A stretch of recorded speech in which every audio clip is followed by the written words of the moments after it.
होती है। हिंदुस्तान की अगर हम बात करें तो अक्सर हमें ट्रांसपोर्टेशन में बड़ा कॉमन प्रॉब्लम जो हम अक्सर फेस करते हैं, तो जो ईटीवी अगर हम बात करें हम इलेक्ट्रिक व्हीकल्स की, तो हमारा जो इंडिपेंडेंस है हम लोगों की लाइफ का, तो इसमें बहुत ज़रूरी है कि हमारे हाथ में हमारी कंट्रोल इंडिपेंडेंस रहे।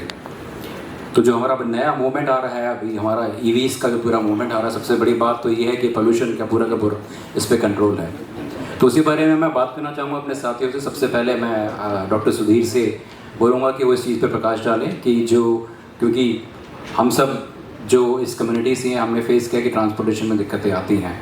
तो अगर इलेक्ट्रिक व्हीकल्स की हम बात करें तो कैसे ये एक आशा की किरण है, कैसे हम ये लोगों को आगे ले आ सकते हैं, इस बात पे मैं चाहूँगा कि आप थोड़ा प्रकाश डालें।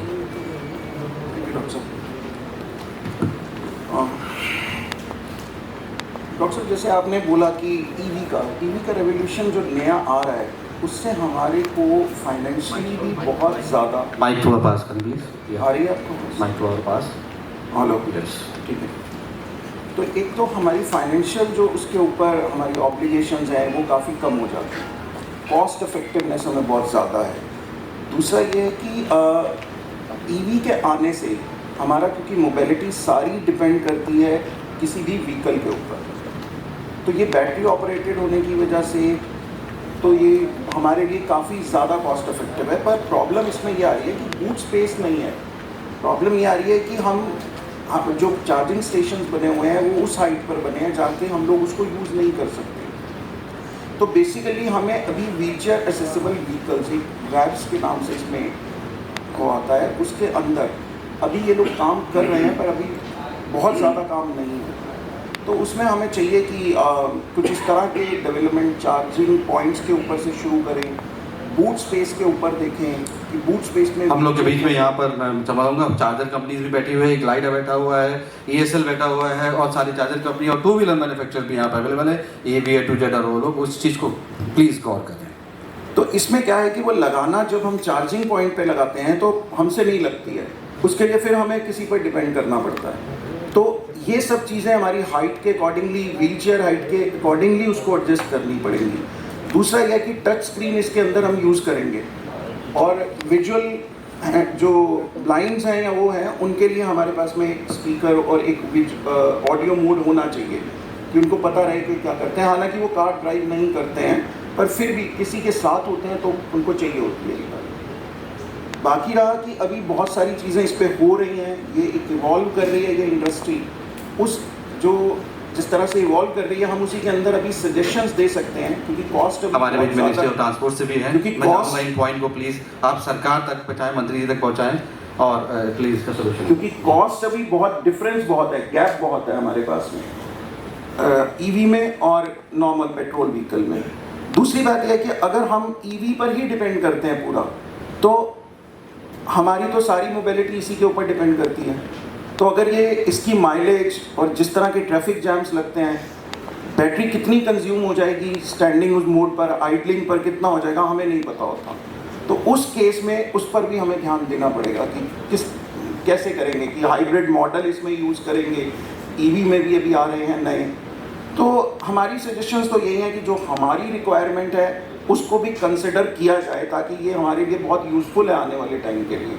हम इसको काफ़ी अच्छी तरह से, मतलब ये हम एक बहुत बड़े मेजर स्टेक होल्डर्स हैं इसके अंदर, डिसेबिलिटी इसमें बहुत बड़ा स्टेक होल्डर है। Thank you.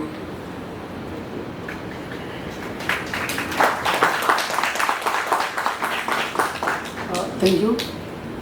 मैं डॉक्टर श्रीनिवास हूँ, MCD में काम कर रहा हूँ। जस्ट 29 डेज बैक ओनली मेरा फादर को हेमीप्लेजिया हुआ, लेफ्ट हेमीप्लेजिया हुआ।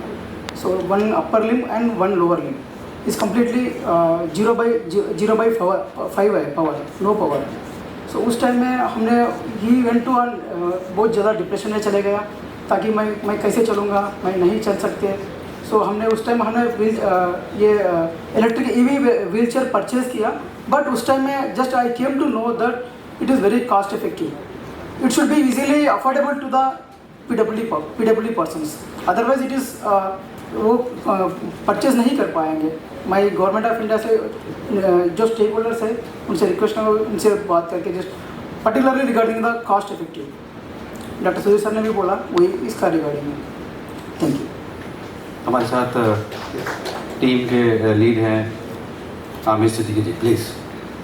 मैं आमिर सिद्दीकी, और अभी तक हम लोग की जो ये टीम है, सुधीर सर हैं, सत्येंद्र सर हैं और डॉक्टर श्रीनिवास गोली जी हैं, हम लोगों ने एक अच्छे मतलब राइड करते हैं, हम लोग अवेयर करते हैं डिसेबल पर्सन को लेकर के, हम लोग उनकी एसेसिबिलिटी की बात करते हैं। अगर हम यहाँ पास देखा जाए तो बैठे हुए हैं इलेक्ट्रिक व्हीकल्स के लिए, और इलेक्ट्रिक व्हीकल्स के अगर मैं पॉइंट ऑफ व्यू से देखूँ तो ये थोड़ा डिसेबल पर्सन के लिए कॉस्टली पड़ता है। डिसेबल पर्सन के लिए कॉस्टली इसलिए है क्योंकि हम लोगों के लिए जो मशीन है एक जरिया है। आप देखेंगे हमारी डिसेबिलिटी वहीं तक है जहाँ तक हमारे पास कोई साधन उपलब्ध नहीं है। अगर मेरे पास कार नहीं है, अगर मेरे पास व्हील चेयर नहीं है, अगर मेरे पास कैलिपर्स नहीं है, तो हम मूवमेंट को लेकर के अच्छे से चल नहीं सकते।